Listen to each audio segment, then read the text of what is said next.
చేస్తే నాకు విషయం తెలియదు అంటాడు. ఎంఆర్ఎఫ్ యాజమాన్యంతో మాట్లాడేందుకు ప్రయత్నిస్తే పోలీసులు లా అండ్ ఆర్డర్ ప్రాబ్లం వస్తుందని చెప్పి ఎంఆర్ఎఫ్ కార్మికులందరినీ బయటికి నెట్టేసేటువంటి ప్రయత్నం చేస్తా ఉన్నారు. 4.5 సంవత్సరాలు కంపెనీలో పనిచేసిన తర్వాత కార్మికులని జీతం పెంచమని అడిగితే ఎంఆర్ఎఫ్ లాంటి ఒక ప్రఖ్యాతమైనటువంటి మల్టీనేషనల్ కంపెనీ కార్మికులని రోడ్డు మీద మారేస్తే జిల్లా కలెక్టర్ గారు స్పందించారు, డీసీఎల్ గారు స్పందించారు, అధికారంలో ఉన్నటువంటి యూనియన్ ప్రెసిడెంట్ గారు స్పందించారు. చదువుకున్నటువంటి కార్మిక సోదరులందరినీ కూడా రోడ్డు మీద పడేయడాన్ని మేము భారతీయ జనతా పార్టీ నుంచి తీవ్రంగా ఖండిస్తా ఉన్నాం.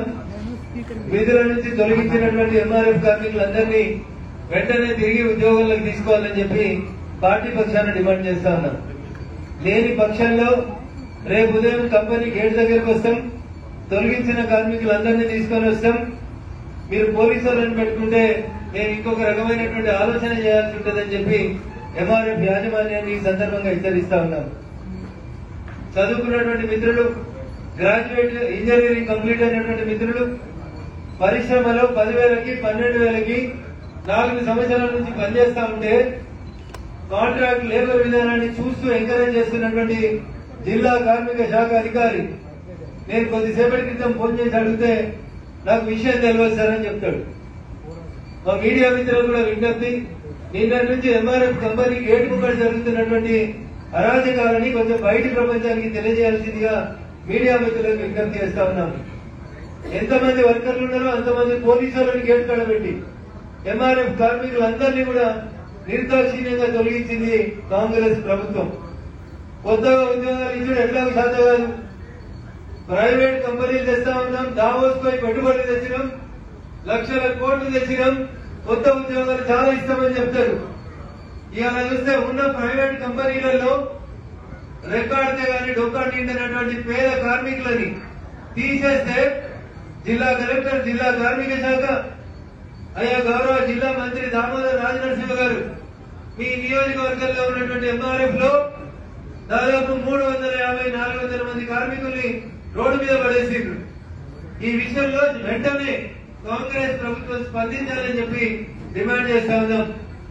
ఎన్నికలు ఉన్నాయి కాబట్టి ఓటర్లుగా మాత్రమే చూడకండి వాళ్ళని, వాళ్ళ భవిష్యత్తు, వాళ్ళ కుటుంబాల భవిష్యత్తుని దృష్టిలో ఉంచుకొని దయచేసి ఆ కార్మికులందరినీ వెంటనే విధుల్లోకి తీసుకోవాలి, లేకపోతే పార్టీ పక్షాన ప్రత్యక్షమైనటువంటి ఆందోళనకి దిగుతామని చెప్పి హెచ్చరిస్తా ఉన్నాం.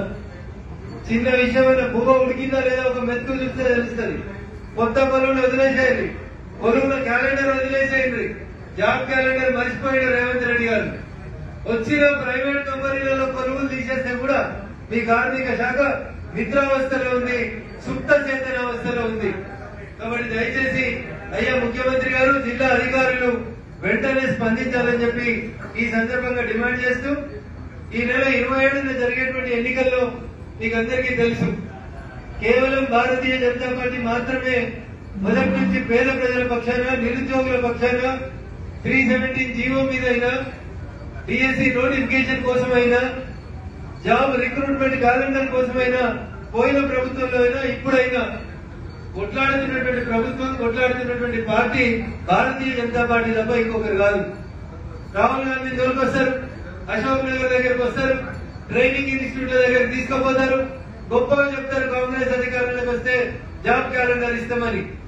14 నెలలైంది ఇవాళ దాకా జాబ్ క్యాలెండర్ ఇచ్చేటువంటి దిక్కులేనటువంటి పార్టీ ప్రభుత్వం కాంగ్రెస్ పార్టీ ప్రభుత్వాన్ని. వాళ్ళ మంత్రులు వాళ్ళ ఉద్యోగాలు ఇస్తున్న పరిస్థితి లేదు. కానీ ఇలా వాళ్ళ దుస్థితి ఏందో ఒక్కసారి ప్రజలు ఆలోచించాలి.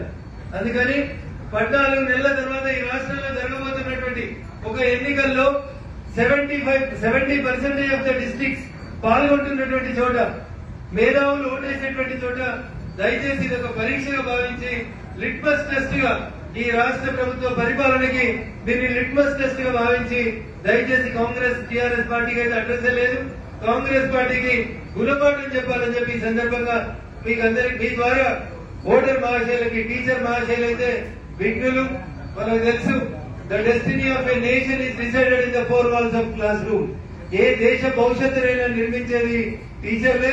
అట్లాంటి టీచర్ల పక్షాన ఒక విద్యావేత్త, ఒక స్కూల్స్ నడిపేటువంటి యజమాని ఈసారి రంగంలోకి వచ్చినాడు కాబట్టి ఉపాధ్యాయుల సమస్యల పరిష్కారం కోసం మల్క కొమరయ్య గారిని, అదే రకంగా నేను ఇందాక చెప్పిన జాబ్ క్యాలెండర్లు, ప్రైవేట్ కంపెనీల ఉద్యోగాల రక్షణ, టీచర్ల 370 జీవో, ప్రభుత్వ ఉద్యోగుల స్పౌస్ బదిలీల విషయం లోపల భారతీయ జనతా పార్టీకి మీరందరూ అండగా నిలబడి మా గ్రాడ్యుయేట్స్ అభ్యర్థి అంజిరెడ్డి గారిని గెలిపించినట్లయితే రేపు ఖచ్చితంగా ఈ సమస్యల పట్ల పోరాడతామని చెప్పి మరొకసారి తెలియజేస్తూ ఇప్పుడు గౌరవనీయులు రాష్ట్ర పార్టీ అధ్యక్షుడు